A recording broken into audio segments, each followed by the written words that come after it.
Hello students, welcome to my channel in Aapki Pathshala. और आज हम अध्याय 1 वर्ग एवं घन को इस अध्याय में पढ़ेंगे। तो चलिए बिना देरी किए आज के इस वीडियो को स्टार्ट करते हैं। तो चलिए स्टार्ट करते हैं। तो देखो बच्चों, ये वर्ग क्या होता है। तो पहले इस आकृति को हम देख लेते हैं, है ना, जो डॉट डॉट बना हुआ है। तो देखो कितने इसमें डॉट्स हैं, 1 2 3 4 5। इधर सीधे इधर से ऐसे भी गिनेंगे तो भी इधर 5 है, और इधर से भी गिनेंगे तो भी क्या 5 है, और इधर से गिनेंगे तो भी 5, इधर से भी गिनेंगे तो भी 5। ठीक है ना। तो यहाँ पर क्या दिया है कि नीचे दिए गए चित्र के प्रत्येक पंक्ति मतलब आणी मतलब ऐसे, है ना, और स्तंभ मतलब खड़ी, ठीक है, बिंदुओं की संख्या समान है। इनमें से प्रत्येक 5-5 बिंदु है। इन बिंदुओं की कुल संख्या कितनी होगी। तो देखो ये 5 है, यहाँ ही 5 है, यहाँ ही 5 है, यहाँ ही 5 है, ये 5 है, और कितना इधर से है 1 2 3 4 5, मतलब 5-5 है। तो कितना हो जाएगा, 25 हो जाएगा, 25 हो जाएगा। ठीक है। अब वो कैसे होगा, इसको आप काउंट कर लो, नहीं तो 5 × 5 करके देख लीजिए, है ना, तो 25 ही आएगा। ठीक। अब देखो एक और छोटी सी बात मैं ये बोलना चाहती हूँ कि वर्ग, हम आकृति में भी वर्ग पढ़े हैं ना, ठीक है, और घन भी। ठीक। तो वर्ग क्या होता है, वर्ग मतलब होता है कि जिसकी चारों भुजाएं क्या होती, एक बराबर होती है। ठीक है।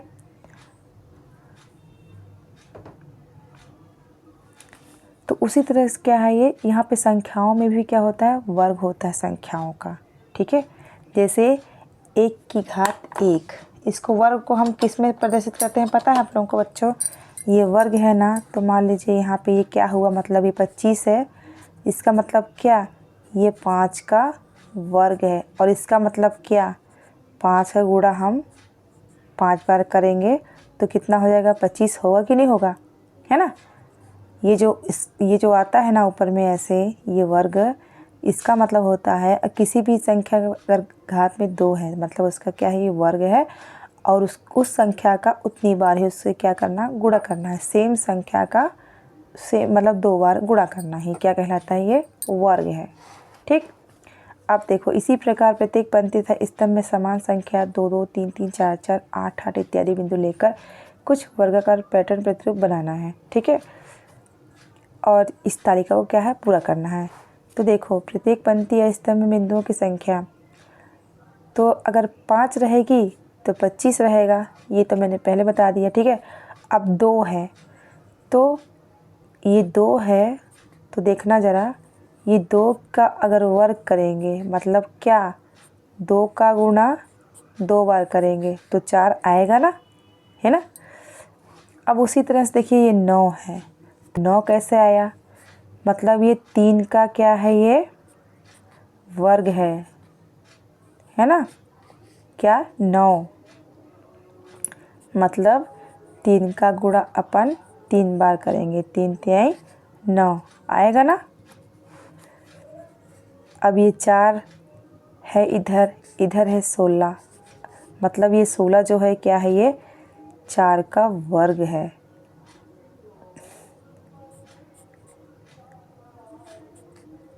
मतलब 4 का गुणा अपन यहाँ पे 4 बार करेंगे, मतलब जो संख्या है उसका उतनी बार गुणा करेंगे। 2 है मतलब वही संख्या को 2 बार लिख के गुणा करेंगे। ठीक है। वर्ग का मतलब समझ में आ रहा है आप लोगों को, उम्मीद करती हूँ। अब देखो क्या है, 5 तो हो गया, ठीक है, यहाँ 4 तक है, तो क्या छूटा, 6 छूटा। 6 का मतलब क्या, 6 का गुणा अपन, ये 6 का वर्ग मतलब क्या, 6 का गुणा अपन 6 बार करेंगे तो कितना आएगा, 6 6 36।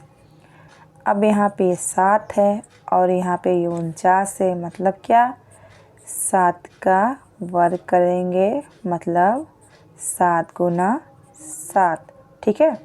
तो 7 सत्ते 49। ठीक है। इतना उम्मीद है बच्चों आप लोगों को समझ में ये चीज़ आ गई होंगी, है ना। अब आगे देखते हैं। अंतिम स्तंभ की सभी संख्याएं ऐसी हैं जो एक संख्या को उसी संख्या से गुणा करके प्राप्त की गई है। मैंने पहले ही बताया था कि किसी संख्या में घात अगर 2 है मतलब वर्ग है, तो मतलब उसी संख्या का फिर से वापस वही संख्या लिख के गुणा करना ही क्या कहलाता है? वर्ग कहलाता है। ठीक है, क्या कहलाता है? वर्ग। तो देखो इधर ज़रा, ये 25 क्या है? मतलब 5 गुणा 5। देखो जो मैंने लिखा है ना, इसी चीज़ को यहाँ पर क्या है और डिटेल से बता दिएगा। वही चीज़ को यहाँ पर मैंने यहाँ पे लिख दिया है, उसी चीज़ को यहाँ पर बताया गया है। ठीक है। और एक बात और, 1 का पूछेंगे तो क्या हो जाएगा? देखो अगर 1 का अपन वर्ग करेंगे ना, ऐसे 1 का वर्ग मतलब क्या? 1 का गुना 1 बार, तो पता है क्या आएगा? 1 गुना 1 1 ही आएगा। ठीक है, ओके। अब आगे बढ़ते हैं। अब इत्यादि पूर्ण संख्याएं हैं कहलाती हैं, मतलब 1, 4, 9, 16, 25 और भी आगे संख्याएं इत्यादि क्या कहलाती है? पूर्ण संख्याएं कहलाती हैं, मतलब परफेक्ट स्क्वायर नंबर। आप भी 5 और पूर्ण संख्याएं लिखिए। ठीक है, और भी आगे जो 5 है मतलब 8 का भी होगा, 9, 10, 11, 12, 13 आगे जितनी संख्याएं हैं उसका भी रहता है। ठीक है, चलिए अब आगे बढ़ते हैं। अब यहाँ पे क्या बताया है बच्चों कि इन संख्याओं को हमने स्वयं पूर्ण वर्ग संख्या बनाया है। ये अब यदि आपको कोई संख्या दी जाए तो कैसे पता करेंगे कि वह पूर्ण वर्ग संख्या है अथवा नहीं? तो इसकी देखो कैसे पहचान, मतलब पूर्ण वर्ग संख्या की पहचान कैसे करेंगे। ठीक है, आप पाएंगे कि 9 बिंदुओं को 3 बिंदुओं की 3 पंक्तियों में जमा कर सकते हैं। 16 बिंदुओं को 4 की 4 पंक्तियों में जमा कर सकते हैं। ठीक, किंतु 10, 11, 12 बिंदु होने पर उन्हें इस तरह नहीं जमाया सकता कि पंक्तियों की संख्या और प्रत्येक पंक्ति में बिंदुओं की संख्या बराबर हो। चाहे तो कोशिश करके देख लीजिए, है ना। तो 10, 11, 12 बिंदु होने पर तो हम इस प्रकार जमा कर देखने का प्रयास कर सकते हैं, किंतु यदि बिंदुओं की संख्या 109, 784 हो या और भी बड़ी हो तो इस तरह बिंदुओं को जमा कर सकना क्या हो जाएगा? कठिन कार्य हो जाएगा। तो पूर्ण वर्ग संख्या पहचानने के लिए एक अच्छा तरीका है अभाज्य गुणनखंड। अभाज्य गुणनखंड अब क्या होता है, अब इसको भी देख लेते हैं। देखो अभाज्य गुणनखंड व पूर्ण वर्ग संख्या की पहचान, इस विधि द्वारा हम क्या बता सकते हैं कोई संख्या पूर्ण वर्ग है अथवा नहीं। ठीक है, अब देखो पूर्ण वर्ग संख्या में पंक्तियों की संख्या और प्रत्येक पंक्ति में बिंदुओं की संख्या बराबर है। जैसे कि पूर्ण वर्ग है 6 गुना 6। ठीक है, ये पूर्ण वर्ग है। ठीक, मतलब उसी सेम संख्या का उसी संख्या से मतलब गुना। ठीक है, 5 गुना 5, 3 गुना 3, 7 गुना 7। ठीक है, अब आगे देखते हैं। जिस संख्या में भी इस तरह गुणनखंडों के जोड़े पूरे बन जाए, मतलब इस तरह का जोड़ा बन जा रहा है ना, गुणनखंडों के जोड़े पूरे बन जाए तो वह पूर्ण वर्ग संख्या होगी। ठीक है ना। इसके लिए हम दी गई संख्या के गुणनखंड कर लेंगे और फिर जोड़े बनाएंगे, है ना। अब अभाज्य गुणनखंड की विधि भी देख लीजिए कैसे है। इस विधि में दी गई संख्या के अभाज्य गुणनखंड करके जोड़े बनाते हैं। जिन संख्याओं में सभी समान अभाज्य गुणनखंडों के जोड़े बन जाते हैं वे पूर्ण वर्ग संख्या होंगी, है ना। अगर सबके जोड़े बन गए तो वही क्या कहलाएंगी? पूर्ण वर्ग संख्या। ये आप लोगों को एक बात मैं यहाँ पे ये नोटिस कराना चाहती हूँ बच्चों, ये एक तरह से क्या है, ये भाग देते क्या लास्ट में 1 आया है, मतलब कुछ उससे मिलता नहीं लग रहा है आप लोगों को? जैसे अपन 2 संख्याओं का लघुत्तम समापवर्तक लेते रहे, ठीक है, वैसे ही कुछ दिख रहा है ना। या साधारण शब्द में हम ये कह सकते हैं कि इसको क्या है, हम काटते जा रहे हैं, मतलब छोटा करते जा रहे हैं, काटते जा रहे हैं एक ही संख्या से। ठीक है, अब देखो जैसे 144 को लें। 144 के अभाज्य गुणनखंड क्या है? देखो 1, 2, 3, 4, 5, 6, मतलब ये 2, 2, 2, 2 और ये 3, 3, मतलब 2 गुना 2, 2 गुना 2 और 3 गुना 3। ठीक है, तो देखो यहाँ 144 में सभी अभाज्य गुणनखंडों के जोड़े बन रहे हैं। सभी क्या है? अभाज्य गुणनखंडों के जोड़े बन रहे हैं। देखो इस 2 का 2 जोड़ा बन गया, इसका बन गया, इसका बन गया। अगर जोड़े बन रहे हैं ना किसी भी संख्या के, एक बात मानिएगा, तो वो क्या कहलाएगी? अभाज्य तो क्या है? वो संख्या पूर्ण वर्ग संख्या है। यही क्या है? एकदम सटीक तरीका किसी भी मतलब संख्या का पूर्ण वर्ग निकालने का कि वो है या नहीं। कैसे पता करेंगे अपन? पहले तो ऐसे अपन इसको काट लेंगे, ठीक है। उसके मतलब अभाज्य गुणनखंड निकालने के ही तरीका है। और फिर देखेंगे कि संख्याओं के जोड़े बन रहे हैं या नहीं। जिन संख्याओं के बनेंगे वो क्या कहलाएंगे? पूर्ण वर्ग संख्या रहेगा, और जिसके नहीं बनाएंगे वो नहीं होगा। जैसे यहाँ पर दूसरा यहाँ पर उदाहरण दिया, उसको देख लेते हैं। 252 को देखना है हमको। तो देखो 252 को क्या किए हैं अपन? यहाँ पे इसको उसी तरह से यहाँ पे 2 से पहले 2 से भाग दिए हैं, फिर 2 से और कटा, मतलब जिस तरह से कटते जा रहे हैं काटते जा रहे हैं। तो किससे कटा है? देखो 2 से कटा है 126 बार में, फिर 2 से काटे, फिर 63 बार में आया, फिर 63। अब 3 है तो नहीं कटेगा ना, फिर 3 से कटेगा ना, 3 संख्या से, ठीक। तो 3 लिखे, 3 7 21, और यहाँ 7 से 7 एकम 7, ठीक है। तो देखो क्या है? इस 2 के जोड़ बन गए और इस 3 के बन गए, पर क्या है? ये 7 अकेला रह गया, इसके जोड़े नहीं बने। तो अर्थात क्या है? 252 पूर्ण वर्ग संख्या नहीं है, ठीक। इतना समझ में आया ये विधि? अब आगे बढ़ते हैं। अब यहाँ पर हम आते हैं क्रियाकलाप 1 की ओर, है ना, एक्टिविटी 1। तो देखो क्या है? नीचे दी गई सारणी में संख्याओं के अभाज्य गुणनखंड हमको क्या करना है? ज्ञात कर रिक्त स्थान की पूर्ति करना है। तो यहाँ पे संख्याएं दी गई हैं, अभाज्य गुणनखंड दिया गया है, और ये पूछा गया है क्या सभी संख्या मतलब क्या सभी समान अभाज्य गुणनखंडों के जोड़े बन रहे हैं? अगर बन रहे हैं तो पूर्ण वर्ग है, नहीं तो नहीं बन रहे हैं, ठीक है, नहीं है, ठीक है। तो यहाँ पे देखिएगा 16 के अभाज्य गुणनखंड क्या है? तो देखो कैसे यहाँ पे आया? 2 गुना 2 मतलब 2 के 2 दूनी 4, 4 के 4, 4 दूनी 8, और 8 दूनी 16, ठीक है। तो इतना हो गया ये। तो ये 2 और इन दोनों का जोड़ा बन गया, तो मतलब इसका जोड़े बन रहे हैं अभाज्य गुणनखंड के, तो पूर्ण वर्ग ये है, ठीक। उसी तरह से 32 को देखो। जब 32 को हम क्या है गुणनखंड विधि द्वारा क्या किए? इसको हम भाग दिए, तो क्या आया? 2 गुना 2, 2 गुना 2 और 2, इतना आया। तो इन दोनों का तो जोड़ा बन गया, पर ये 2 अकेला रह गया, इसलिए क्या है? गुणनखंड के जोड़े नहीं बने हैं, है ना, और ये पूर्ण वर्ग भी नहीं है। उसी तरह से 36, तो 36 को जब हम गुणनखंड विधि द्वारा हल कर रहे हैं तो क्या है? देखो 2 गुना 2 और 3 गुना 3, मतलब इन 2 का गुणा और ये 3 का गुणा बना है, तो ये हाँ ये बना है, ठीक है। तो ये क्या है? पूर्ण वर्ग है, ठीक है। अब यहाँ पे 48, अब देखो इसी 48 का मैं यहाँ पर करके बताई हूँ, ठीक है।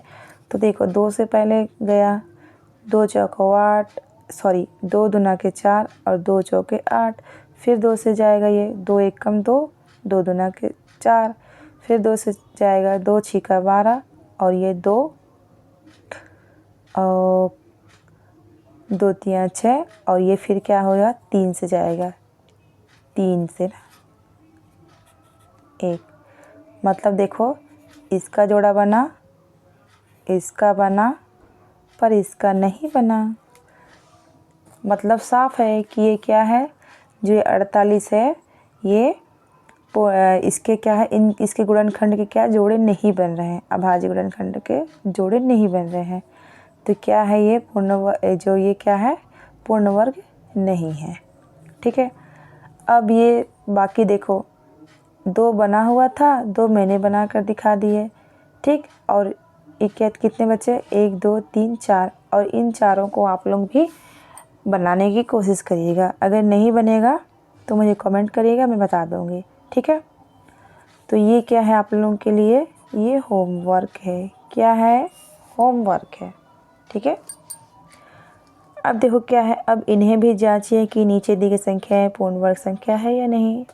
इसको भी निकालने का वही तरीका है जो बाकी इन संख्याओं से हमने मतलब के साथ किया है ना। तो देखो यहाँ पर 164 है पहला ना। तो देखो 164 को मैंने अभाज्य गुणनखंड विधि से क्या है इसको हल किया, तो इसके भी क्या है इसके जोड़े बने, पर इसका नहीं बना तो क्या है, इसलिए क्या है पूर्ण वर्ग नहीं है। ठीक है ना। अब कटा कैसे देखो ना, 2 अट्ठे 16, 2 दूना के 4, फिर 2 से जाएगा 2 चौके 8, 2 एकम 2। अब 41 क्या है, ये केवल एक और खुद की संख्या से कटता है ना। तो 41 से गया एक बार में, इसलिए क्या है इसका जोड़े नहीं बना, इसलिए यह पूर्ण वर्ग नहीं है। अब दूसरा नंबर भी मैंने बनाया है। ठीक है, तो 256 है, 2 से दिए, 2 से एक कट रहा है। ठीक है सब। तो देखो ये 2 के जोड़े बने, इसके बने, इसके बने, पर ये 2 अकेला रह गया। मतलब क्या, यहाँ भी अभाज्य गुणनखंड के क्या है ये सब है और इसके जोड़े नहीं बन रहे हैं, है ना। इसलिए ये क्या है, यह भी क्या है पूर्ण वर्ग नहीं है। अब तीसरा नंबर देखो क्या है 9।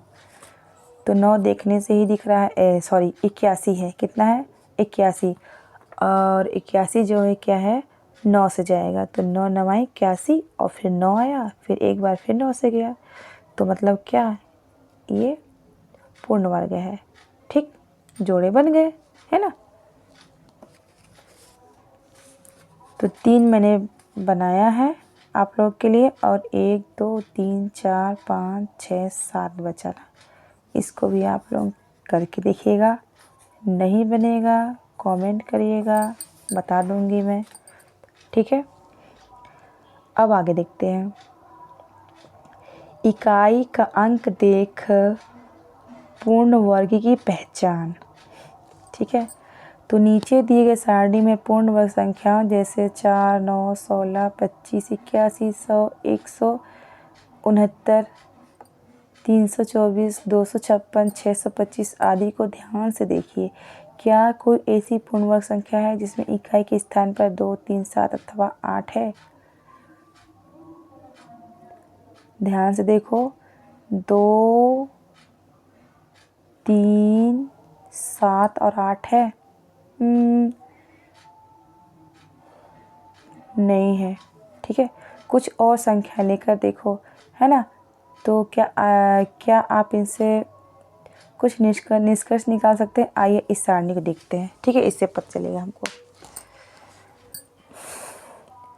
तो इधर देखिए क्या है, पूर्ण वर्ग संख्या 1 है। ठीक है, देखो संख्या 1 है तो ये पूर्ण वर्ग है, 3 है तो ये 9 है, मतलब 3 का गुणा 3 बार करेंगे 9 आएगा कि नहीं आएगा, मैंने बताया था ना पहले।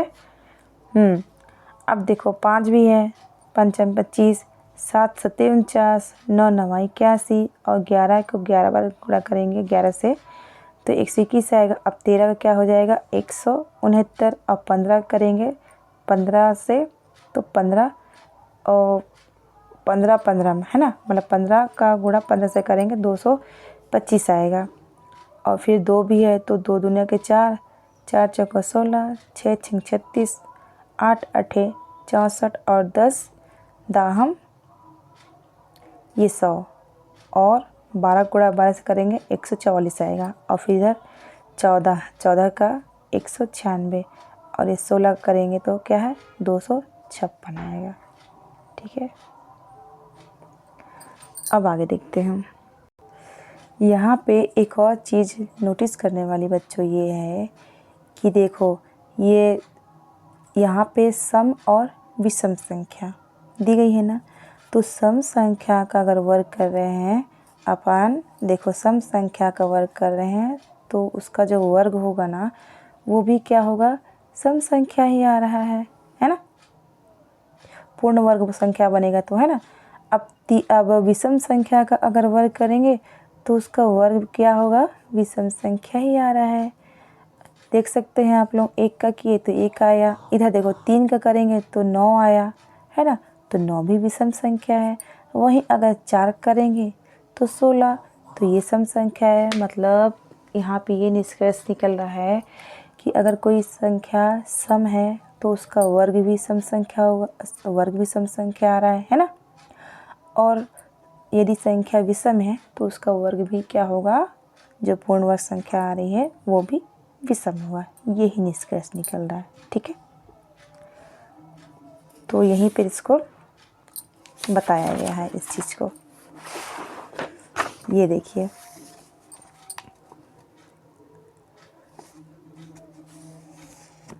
और आज के लिए बच्चों इतना ही, ठीक है।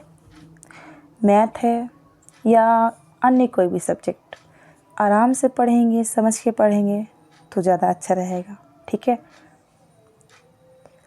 तो अब इसका नेक्स्ट पार्ट हम नेक्स्ट वीडियो में लेके आएंगे। तब तक के लिए bye bye and take care. जय हिंद, जय भारत, जय छत्तीसगढ़।